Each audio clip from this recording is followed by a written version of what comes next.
నాయుడు గారు ఆ రోజు పార్టీకి పనిచేస్తే ఈరోజు రామ్మోహన్ నాయుడు గారు కేంద్ర మంత్రి అయ్యారంటే అది కుటుంబ వ్యవస్థని పదే పదే నేను చెప్తున్నా, అదే చేస్తున్నామని చెప్పి మీ అందరికీ విజ్ఞప్తి చేస్తున్నా. బాలయోగి ఉన్నప్పుడు, ఆయన చనిపోయినప్పుడు హరీష్ అయితే చాలా చిన్నవాడు. తర్వాత బాలయోగి చనిపోయిన తర్వాత, ఆయన పెద్ద అయిన తర్వాత, చదువుకున్న తర్వాత మళ్ళీ ఎతికి ఆయన తీసుకొచ్చి ఎంపీ చేసిన పార్టీ తెలుగుదేశం పార్టీ. అది కుటుంబ బాంధవ్యం అంటే. First of all A party అయినా సరే, ఏ ప్రొఫెషన్ అయినా సరే దానికి కొన్ని నామ్స్ ఉంటాయి. అలాంటివి ఉన్నప్పుడు ఎవరైతే పార్టీకి సిన్సియర్గా ఉంటారో, ప్రజాసేవకు అంకితమై పనిచేస్తారో అలాంటి కుటుంబాలని గుర్తుపెట్టుకొని ఎక్కడికక్కడ మనం ముందుకు పోవాల్సిన బాధ్యత మన మీద ఉంటుంది. అప్పుడే సస్టైనబిలిటీ వస్తుంది, స్టెబిలిటీ వస్తుందని చెప్పి కూడా నేను మీకు తెలియజేస్తున్నా. అదే సమయంలో మేము ఉంటాం, వారసత్వం ఉంది, మేము పనిచేయం, మీ ఇష్టం అంటే నమస్కారం తప్ప వేరే మార్గం లేదు. హ్యాండ్ హోల్డింగ్ ఇస్తాం, మిమ్మల్ని గుర్తిస్తాం, గౌరవిస్తాం. అదే సమయంలో దాన్ని నిలబెట్టుకోవాల్సిన బాధ్యత కూడా ఉంటుంది. ఈ విషయం కూడా మీరు గుర్తుపెట్టుకోవాల్సిన అవసరం ఉంది. ఈరోజు మనందరం ఎప్పుడు కూడా ఎన్నికలు లాస్ట్ 1 ఇయరే ఆలోచిస్తూ ఉంటారు. 4 ఏళ్ళు పట్టించుకోకుండా లాస్ట్ 1 ఇయర్ క్యాంపెయిన్ చేస్తే, లేకుంటే మనం ఏదో చెప్తే ప్రజలు నమ్మడానికి సిద్ధంగా లేరు. అందుకే మొదటి సంవత్సరం నుంచి చిన్న చిన్న పొరపాట్లుంటే కరెక్ట్ చేసుకుంటాం. మన పాలసీ నిర్ణయాలు ఏవైనా తప్పుంటే అవి కూడా సరిదిద్దుకుంటాం. మన పరిపాలనా విధానంలో ఏమైనా లోటుపాట్లుంటే అవి కూడా కరెక్ట్ చేసుకుందాం. మన ప్రవర్తనలో కూడా ప్రజలకు నచ్చని విషయాలు, మన కార్యకర్తలకు నచ్చని విషయాలుంటే అవి కూడా కరెక్ట్ చేసుకుందాం. కడాన మీరు ఒకటి గుర్తుపెట్టుకోవాలి, రైట్ పాత్ అనేది ఒకటే, ట్రూత్ అనేది ఒకటే.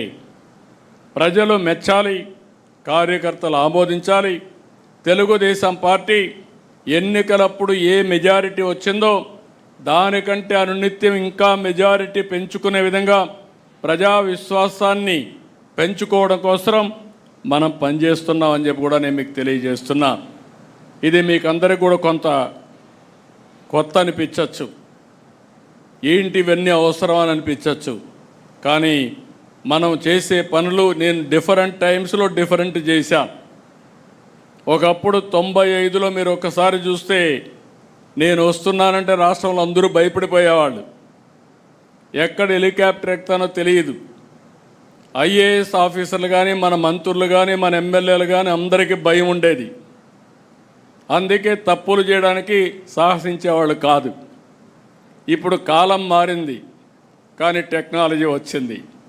మీకు పదే పదే సమాచారం తీసుకొని చెప్పడం, చెప్పకపోతే మీరు వినకపోతే మీరే కాదు అధికార యంత్రాంగం కూడా ఏ విధంగా ప్రజాహితం కోసం పనులు చేయాలనో అవి మాత్రం తప్పవని మరొక్కసారి తెలియజేస్తున్నా. నిన్నే స్టార్ట్ చేశాను. ఇప్పటికే 4 ఎమ్మెల్యేలు పిలిపించి మాట్లాడాను. 1 to 1 మాట్లాడుతున్నా. అవసరమైతే ప్రతిరోజు 1 గంట పెట్టుకుంటా, ఒక 4 మీతో మాట్లాడతా, నిర్మోహమాటంగా మీకు చెప్తా, మీరు చెప్పింది వింటా, మళ్ళీ నేను గైడ్ చేస్తా. మారితే శుభం, మారకపోతే మనం ఏ విధంగా ముందుకు పోవాల్సిన అవసరం ఉంది. ఈ విషయం కూడా నేను చాలా స్పష్టంగా ఉన్నా. మొహమాటం లేదు, ఎవరి విషయంలో మొహమాటం లేదు. నా విషయంలో కూడా చెప్తున్నా, నా కార్యకర్తలు ఎక్కడ నా కాన్స్టిట్యూన్సీ తప్పులు చేసినా వాళ్ళని పక్కన పెట్టడం తప్ప చెప్పిన తర్వాత మార్చుకునే విధానంతోనే ముందుకు పోతామని చెప్పి కూడా నేను మీకు తెలియజేస్తున్నా. ఇంకొక పక్క నేను ఎప్పుడూ మాట్లాడుతున్నా, పాజిటివ్ పాలిటిక్స్, క్లీన్ పాలిటిక్స్. ఇది ఎప్పటికీ శాశ్వతంగా గుర్తింపు ఉంటుంది. ఈ విషయం మీరు గుర్తుపెట్టుకోవాలి. ఈ దేశంలో ఎవరు మాట్లాడుండరు. 2000 రూపాయలు రద్దు చేయాలని ఆ రోజు చెప్పా, 1000 రూపాయలు రద్దు చేయాలని ఆ రోజు చెప్పా. ఈరోజు 500 రూపాయలు కూడా రద్దు చేయాలని చెప్తున్నాను.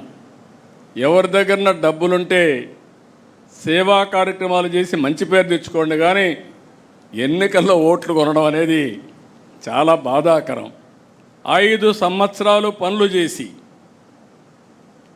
4,000 రూపాయలు నెలకు పింఛనిచ్చి, 6,000 రూపాయలు పింఛనిచ్చి, 10,000 రూపాయలు పింఛనిచ్చి, 15,000 ఇచ్చి ఊరూరుకు రోడ్డు వేసి ఎలక్షన్లు వస్తే మళ్ళీ డబ్బులు ఇవ్వాలి అనే ఆలోచన రావడం చాలా బాధాకరం. దీని నుంచి మార్చాలి, రిఫార్మ్స్ కూడా రావాలి. అదే సమయంలో పదే చర్చ